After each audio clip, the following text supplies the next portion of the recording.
Con ella, Paula, buen día, ¿cómo estás? Estamos en vivo aquí en Quebec, gracias por atendernos. Hola Lucho, ¿cómo va? Buen día para todos ahí, ¿cómo están? Bueno, Paula, te conocemos hace muchos años, hoy estoy yo solo, no está Armando, pero bueno, creo que vos incluso fuiste alumna de Armando, ¿no? Si mal no recuerdo. Claro, sí, es verdad. Bueno, Es verdad, a tu vieja la conocemos hace muchos años también, compartiendo claro. ahí escuela, aula. Bueno, y te decía, Paula, nos impactó mucho la nota que compartiste, porque además es el caso de tu papá, de tu viejo, a quien también conocí, y justamente tiene mucho que ver con varias de las cosas que no se discuten en los grandes medios y que es una historia, la de tu viejo, de muchas, ¿no? Obviamente en el caso de ustedes es una historia muy fuerte y desde el punto de vista emotivo, personal y demás, obviamente de más está decir lo que las ha afectado y lo que han transitado, pero ¿qué puedes contar de la historia de tu viejo en función de todo esto que se discute ahora, de la industria del juicio, de las falacias que se instalan y demás? Así brevemente, ¿qué puedes decir de la historia de tu viejo como laburante? Bueno, todo lo que tuve que transitar y demás. Bueno, a ver, un poco, la verdad es que yo no estaba pensando exactamente en la historia de mi papá, un día que hablo de lo que él tuvo que vivir, esperando una reparación, esperando justicia en la radio, en Futurock, y me di cuenta que había algo de todo lo que había vivido mi papá que era pedagógico para algunas discusiones que se están dando, ¿no? Fundamentalmente, creo que el caso de mi papá sirve para contraponer con los discursos que se arman en torno a lo que se llama industria del juicio, ¿no? Ay, perdón. A ver, básicamente se viene hablando mucho de cuántas pymes cierran porque los trabajadores hacen empresas, porque gente que prestó un servicio se autopercibe trabajadora de ese lugar y después paga su juicio millonario. Y empecé a ver por esos días que había en distintos portales, en La Nación, en el Infobae, mucha historia del pyme quebrado a expensas de un trabajador delincuente, ¿no? Pero básicamente eso fue lo que estuve recogiendo. Entonces, uno de los días que estábamos dando la discusión, yo decía, a mí me sale un poco del alma decir, claro, ellos piensan que el trabajador es un estafador que lo único que quiere es pagar a su empleador, ¿no? Y la verdad es que no es así. Y entonces ahí empiezo a contar lo más sintético posible la historia de mi papá, que es un trabajador, fue un trabajador de una fábrica de baterías Willard, que es una de las actividades que mayor contaminación tienen e intoxicación de sus empleados con plomo, viene la minería y después una fábrica de baterías, ¿no? Como los lugares donde vos más podés intoxicarte con el plomo. Claro. Y bueno, mi papá trabajaba en esta empresa, era jefe de mantenimiento, tenía una regularidad en la que le hacían estudios 2 veces por año. Esos resultados no se notaban nunca se sabía cómo habían salido esos estudios, hasta que un día directamente le llegó un telegrama y le dicen, mira, vos estás intoxicado con plomo, no puedes seguir trabajando hasta que el plomo no se vaya de tu sangre, hasta que no te desintoxiques. Ahí arranca toda una peripecia, primero porque nos vamos enterando con el correr del tiempo que el plomo en sangre no desciende, que cada vez que pasa el tiempo se instala en los tejidos, se instala en los huesos, no es algo que realmente se elimine por el no contacto en el corto plazo. Bueno, por supuesto mi papá con síntomas de dolores en todo el cuerpo, neuropatías, que era como que una pérdida de sensibilidad en las manos, se le caían cosas, o en los pies, se le complicaba para manejar, y algo que a nosotros o por lo menos a mí se me resignificó mucho ahora releyendo el expediente, que es incluso, ellos lo llaman vivencia depresiva normal de grado 3, que en definitiva era una depresión, que uno pensaba que la tenía porque, bueno, el hombre que no puede ir a trabajar en su casa se deprime, ¿no? Claro. Y esta era una depresión química que también tenían todos sus compañeros, también como consecuencia del plomo.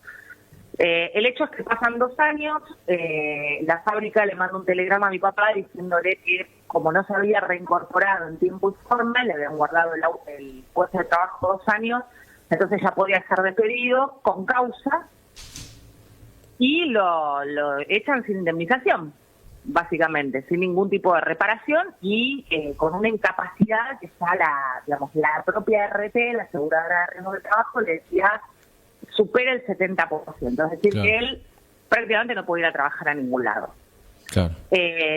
Bueno, ahí empieza el recorrido de un juicio laboral, yendo a la abogada, yendo a los hospitales para tratar de desintoxicarse, se encuentra con 7 compañeros de él que estaban en la misma situación, y se inicia este juicio colectivo que lleva 10 años, ¿no? O sea, la fábrica todo el tiempo apelaba, a pesar de que había habido una sentencia de primera instancia, apelaba lo inapelable, decía que el hecho de estar en contacto con el plomo no implicaba intoxicación, a pesar de los valores en sangre que tenían ellos.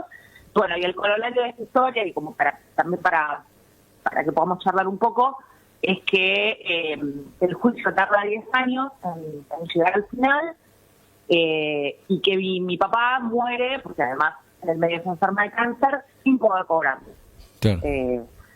Entonces, un poco la idea de contar esa nota era, mirá si habrá una industria de la apelación también por parte de las patronales, Claro, que aún sabiendo que arruinaron a un trabajador para siempre, apelan lo inapelable, y a veces las personas que están buscando justicia y que lo único que van a tener es esa reparación, ni siquiera la llegan a ver. exacto. Yo te contaba ahí el otro día, mientras teníamos ahí un intercambio de unos mensajes, nosotros solíamos tener aquí en el programa una columna que era de basta de asesinatos laborales, en donde obviamente las estadísticas y los casos, hay en muchos de esos casos, hay patrones muy similares a los de tu viejo. Algunos son accidentes de trabajo, en la inmensa mayoría de los casos evitables, y en muchos otros tienen que ver justamente con enfermedades laborales, en donde el trabajador paga con su salud y su vida, en muchos casos, ¿no? Estas cuestiones ligadas a la explotación patronal, que con esta reforma en realidad se profundizarían, porque el debate de fondo es ese, digamos, el caso de tu viejo es emblemático en ese sentido, porque muestra cómo la voracidad de una, que tampoco es una pequeña pyme, ¿no? Es una empresa muy importante, muestra cómo justamente esta visión, digamos, que se construye, este sentido común que se construye, de que la ley laboral actual es antiempresa y demás, bueno, rápidamente ante estos casos queda en evidencia que no es así, y justamente lo que se propone como parte de la reforma es volver a la etapa previa al peronismo, si somos generosos, ¿no? Yo creo que Sí. es algo incluso peor que el propio contexto de la dictadura, esto. Bueno, Sí. y ahora, yendo, digamos, al caso de la discusión en sí, porque parecía que el gobierno se llevaba todo puesto, en fin de año te iba a meter la reforma laboral, el presupuesto. Y ahora, bueno, hay como ¿cómo está vos que sos especialista también en análisis de lo que es la rosca política, las negociaciones y demás? ¿Cómo viene ese tema en el Congreso? Porque parecía, más allá de la movilización de la CGT y demás, y de que hay justamente algunas movilizaciones en algunos lugares, parecía que esto salía prácticamente a libro cerrado. ¿Cómo estás viendo ese panorama ahí de la rosca, de las negociaciones? ¿Qué pasó ahí? Porque Sí, se frenó un poco, por lo menos hasta el 10 de febrero, esa es la fecha en la que se va a retomar el debate en el Congreso.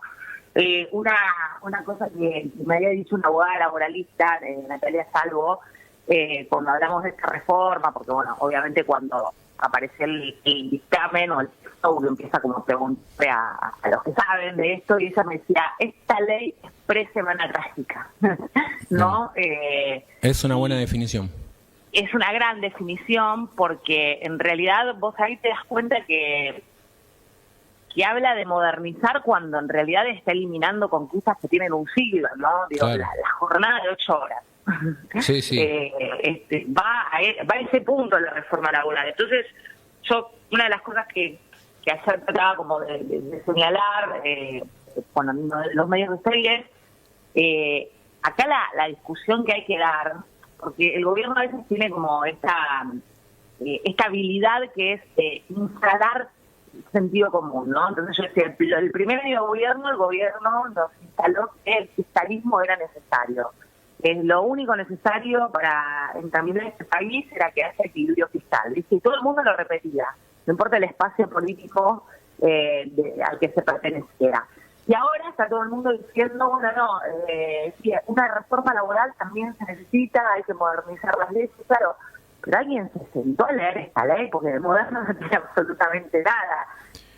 Entonces, me parece que este es uno de los puntos a discutir, y gana tiempo el peronismo, la CGT y la oposición con esta marcha y con la propia torpeza del oficialismo como para de acá al 10 de febrero en tratar de demostrar que esto de moderno no tiene nada, Claro. es más bien un atraso, y contraponerlo con otras discusiones, ¿no? Porque es verdad que el mundo está discutiendo el mundo del trabajo, pero lo discute a propósito de los avances tecnológicos, Claro, de la inteligencia artificial que nos va a reemplazar a todos. Entonces las discusiones van hacia otro lado, no hacia cómo lo ahorro plata al empleador. Y incluso en muchos países se discute bajar la jornada laboral, es decir, nosotros Totalmente, estamos claro. como a contramano del mundo en un montón de aspectos, ¿no? Siempre que se habla de la modernización y de vamos hacia donde va el mundo, bueno, el mundo va hacia más proteccionismo, hacia discutir otras cuestiones que acá, bueno, estamos muy lejos de, ¿no? Sí, años luz, ¿no? Desde licencias parentales. Claro, exacto. Bueno, un montón de cuestiones. Ahora, yendo un poco a la rosca, la verdad es que lo que pasó fue la propia torpeza del gobierno con la discusión del presupuesto, Claro. esta fatídica noche en la que quisieron hacer una de más. Claro, el famoso artículo, capítulo 11, ¿no? Que querían Claro. derogar la ley de financiamiento universitario y de emergencia en discapacidad. Y si pasa, Exacto. pasa, diríamos, ¿no? Sí, si pasa, pasa, pero incluso cuando ya les habían advertido gobernadores como Jaldo y Jalil, que ellos no iban a acompañar eso. Que no son precisamente los más combativos, digamos, ¿no? No son bueno, pero fíjate, ¿no? Claro. Digo, hasta Jaldo y Jalil te están Claro. poniendo un límite. Claro. Ahí hay una anécdota hermosa que conté la semana pasada en página 12, que los que más apretaron a estos gobernadores, a los diputados, fueron los familiares de los colectivos con discapacidad. Sí. Y ahí estaba Valentina Bassi a la cabeza, Sí, que sí, es una de las que choca de lleno en una discusión con Jaldo, le saca el compromiso de que iban a votar en contra de la derogación de estos capítulos. Pero el tema es que cuando se da esta discusión en el Congreso, al gobierno se le queman todos los puentes desde el PRO hasta muchos de los gobernadores, y lo que se dan cuenta es que no tenían musculatura política como para avanzar de lleno en el libro cerrado con la reforma laboral. La verdad que fue una suma de cosas. Yo creo que mayoritariamente la torpeza del gobierno, lo que frena que por lo menos se discutiera ahora antes del 30 de diciembre con la rodilla Patricia Bullrich, y después, bueno, obviamente también algo del efecto de lo que fue la movilización de la CGT. Pero bueno, lo cierto es que la reforma laboral pasó para el 10 de febrero, esa es la que se va a tratar. Y bueno, van a ser muy importantes, ¿no? Estas semanas, esta conversación que estamos teniendo, cuánto se puede involucrar la sociedad civil en esto, porque realmente es una ley que, como se te decía, atrasa, nos quita todo tipo de derechos y de protección. Sería muy grave que se apruebe. Por eso creo que el haber ganado tiempo es un triunfo político, como para poder instalar un poco mejor esta discusión, que vos cuando hablas con la gente, muchos parece que la desconocen, ¿no? Eso es lo que te iba a decir. Yo, salvo los laburantes que resisten o que avanzan justamente, o que tratan de dar la pelea desde sus lugares de laburo, de la fábrica, en donde se ve, además, ya se viene. En muchos lugares, nosotros en el programa solemos hablar con muchos laburantes, trabajadores de distintos espacios. En muchos lugares ya este tipo de reforma ya de hecho se está aplicando, ¿no? Pero, sin embargo, igualmente hay todavía un músculo como para resistir esta avanzada en un marco donde estamos hablando de casi 280, 290 mil despidos, cierre de pymes, cierre de medianas empresas, es decir, un contexto muy complejo, ¿no? Entonces, Sí. bueno, también hay que ver cómo se articula esa resistencia. Yo creo que la primera muestra que se vio el otro día, si bien no fue una movilización multitudinaria, no puso toda la carne al asador, la CGT y demás, yo creo que, bueno, todavía hay un camino por recorrer, ¿no? Por eso Absolutamente.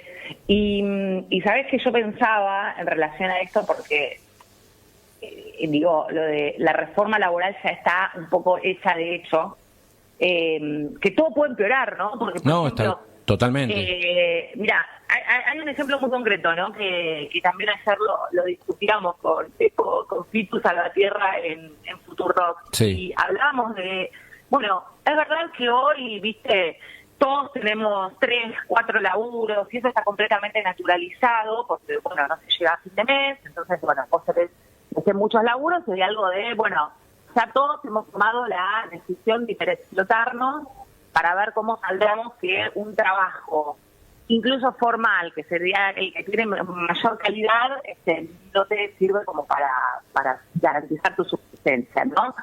Ahora, si vos te pones a mirar este inciso o esta cosa del banco de horas que propone la reforma laboral, ni siquiera vas a poder hacer eso. Porque vos hoy tenés el tiempo, o sea, vos organizás el tener 3 trabajos en función de que sabés a qué hora entras un trabajo. No, claro. Y a qué hora salís del otro. No, y te desorganiza la vida por completo. Querés ni hablar del tiempo de ocio, ¿no? Pero digo, no, eso olvídate. Pero si vos decir, no sé, tengo el acto de graduación de mi hija y voy, me hicieron laburar 2 horas, no puedo ir. Y así, claro. 1500 ejemplos. Entonces digo, querés estudiar algo, querés hacer algo por fuera del horario laboral sin tener un horario laboral fijo, la realidad es que ni hablar de las vacaciones y todas esas cuestiones, ¿no?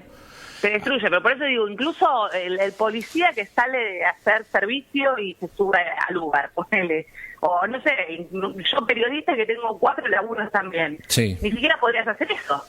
No, por eso digo que yo creo que la pelea es que la mayor cantidad de gente tome conciencia de qué implicaría esto. En cuanto sería un retroceso enorme, porque si no, digo, para salir y dar la pelea, la batalla cultural del sentido común que te instalan de esto se hace para crear más laburo, cuando en realidad es más que obvio. Uno mira los gráficos de los últimos 20 años cuando hubo mayor creación de empleo, y la verdad es que en los contextos de crisis, por más leyes laborales pro patronales que haya, digamos, ya tenemos el ejemplo de los 90 también. Claro. Es decir, hace falta rascar un poquito en la historia y uno ya rápidamente encuentra respuestas. Sí, total. Que, bueno, lo único que crea empleo es que el país crezca, ¿no? Exactamente. O sea, que no parece ser el camino, ¿no? No, y en un contexto de recesión como el que estamos viviendo, está claro que todo va a crecer, ¿no? Que este es abaratamiento de cosas laborales y que todo va en favor de que el trabajador, de que el empleador pague menos, tenga financiados los despidos, claro, financie la seguridad social. Digo, para el laburante no hay nada. Y eso me parecía muy gráfico, ¿no? Así es.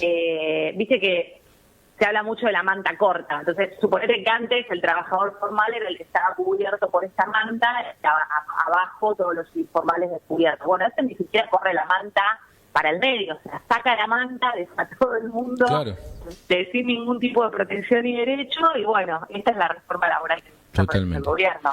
Bueno, Paula, te agradecemos muchísimo, sabemos que estás con mucho laburo y demás, así que bueno, te liberamos y esperemos contar con vos en algún otro momento, así que agradecidos por la entrevista.